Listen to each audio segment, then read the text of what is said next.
Hey hockey fans, hope you're well. I'm here to break down all of the goals from the Florida Panthers 5-1 victory over the Edmonton Oilers. Game 6, securing a second straight Stanley Cup for the franchise. Difference from last year, although it was in Florida, it was a Game 7 victory. This one was in Game 6. That's 2 straight Stanley Cup wins, 3 straight finals appearances. Are we witnessing the beginnings of a dynasty? We shall see. But for now, let's break down these goals. First one, 4.5 minutes in. It starts off actually a poor pass from Ekholm over to Bouchard's shin pads. Then Reinhart jumps it right here. And then he jumps Ekholm going outside in and then beats Stuart Skinner to the glove side as he's falling down. Remember in Game 5 in that Florida victory, Brad Marchand scored 2 goals by doing this exact same move, going outside in, going down the left side. And one of them was on Mattias Ekholm. So this was a couple of errors on this play. Obviously, the first one was the bad pass from Ekholm to Bouchard. And then Bouchard actually plays this very casually. And Sam Reinhart, who does nothing casually, steals the puck. And right here, I think Ekholm's got to know that he's the last man back. He should know. He's the one who made the pass. And he's got to protect the middle of the ice. But much like Marchand did on that first goal in Game 5, Ekholm kind of commits too far to the outside. He's not used to playing on the right side. I get it. He's a left shot guy who usually plays on the left side. But he had to come over to cover. And sure enough, Reinhart jumps inside him, very much like Marchand did on Wallman, actually, in game number 5. And then he puts it past Stuart Skinner. And right here, what a start. And he's fighting off Bouchard. Look at this, really interesting. Bouchard looks back right there. It's almost like he gives Ekholm a look saying, first you give me that horrible pass, and then you get beat. Come on, man. Maybe Bouchard's not saying that. Maybe he's actually just seeing what, making sure the puck went in. But regardless, Bouchard sneaks that quick look back. One more time, look at that. Outside in, nice little, he didn't jump as high as Marchand did last game, but very dramatic falling down. And look how excited the Panthers are on the bench. Bouchard gives the puck up again. Then it's Luostarinen. Actually, let's watch this full. Luostarinen drops it to Tkachuk, who scores with 47 seconds left. Made even more impressive, we found out after the game that his abductor, something around his hip, was torn completely off the bone. I'm not sure how you do that, how you play through that, but Matthew Tkachuk is one tough player, obviously. So as Luostarinen gains the zone, and Kevin Bieksa broke this down really well, right now it looks pretty safe. You could say it's a 2-on-3. You can even say it's a 3-on-4. And you know Bouchard's going to have this guy, Lundell, going in the net. That frees Draisaitl up to worry about Forsling. And then you got basically 2 Oilers on Luostarinen. But right here, Wallman should know that there's a player coming up. It's Tkachuk. McDavid should know. So either McDavid needs to peel off and take Tkachuk, or McDavid needs to go after Luostarinen, and then Wallman needs to go up and take Tkachuk. But because there's no communication, at least we can't tell from here, maybe I thought I saw Wallman point his stick at McDavid to go get Tkachuk. Regardless, right here, you have 2 guys in on him. So again, is that McDavid should, because he's facing this way, maybe he's the one who should take Luostarinen and Wallman pops out, or McDavid should have been warned by Wallman. There's a guy behind you. Regardless, 2 guys here on Luostarinen, no one on Tkachuk. Wallman reacts way too late. This guy's too late. And then, I don't know what Draisaitl's doing. I guess he didn't take Forsling after all. But Tkachuk just beats Stuart Skinner clean. So once again, here's that point I was talking about. I'm not sure if that's a point from Wallman, or maybe he's simply, that's just a skating stride and he's getting his balance. Regardless, there's no communication here. And actually, Draisaitl, I think he kind of noticed what's going to happen, because he doesn't even worry about Forsling, but he kind of winds up in no man's land. Maybe he's going to the net. But the biggest error here is McDavid and Wallman, again, on the screen. And look, no one's on Tkachuk, and Tkachuk beats Skinner to the glove side.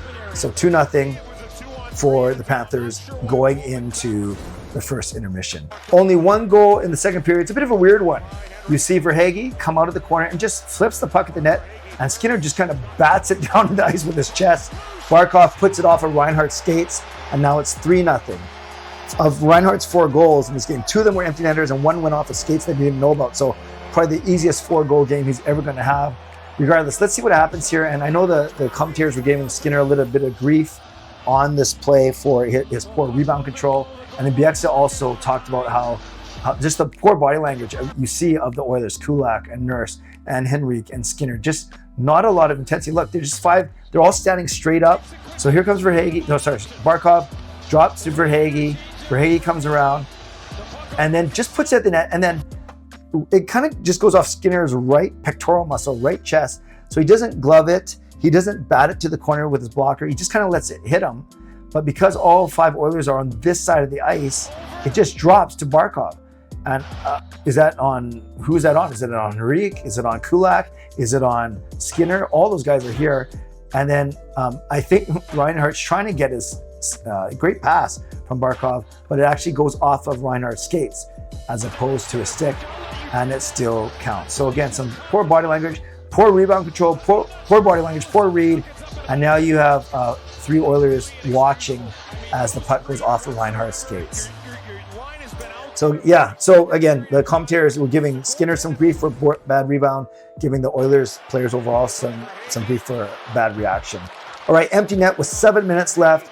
Puck gets across from Barkov to Reinhart, and this is his first of his empty netters, 2 empty netters. This one's a hat trick goal. I'm not sure if we're going to see it on the replay. Reinhart actually called for it as he skated.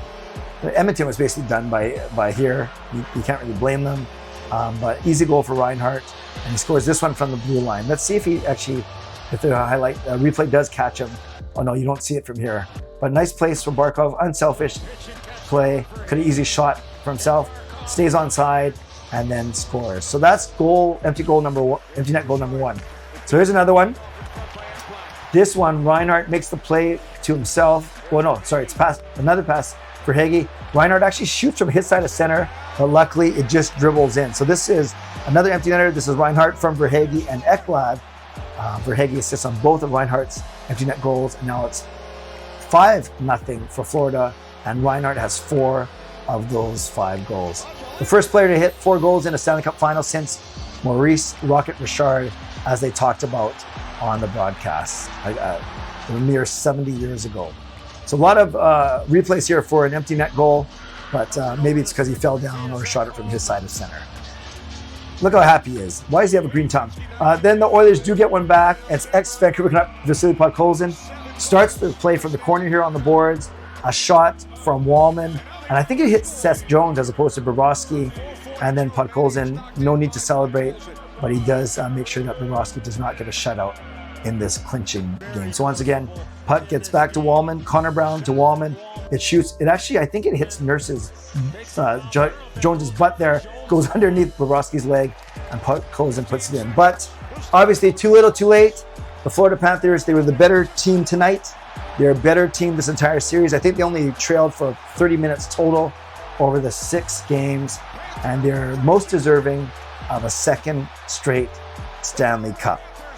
We'll have a lot of time to break this down over on my channel over the next few days, but congratulations to the Florida Panthers on their repeat. And they were the better team and the deserving team for sure. So hockey fans, let me know what you thought about my breakdown. Is there something that I pointed out to you that you did not see initially?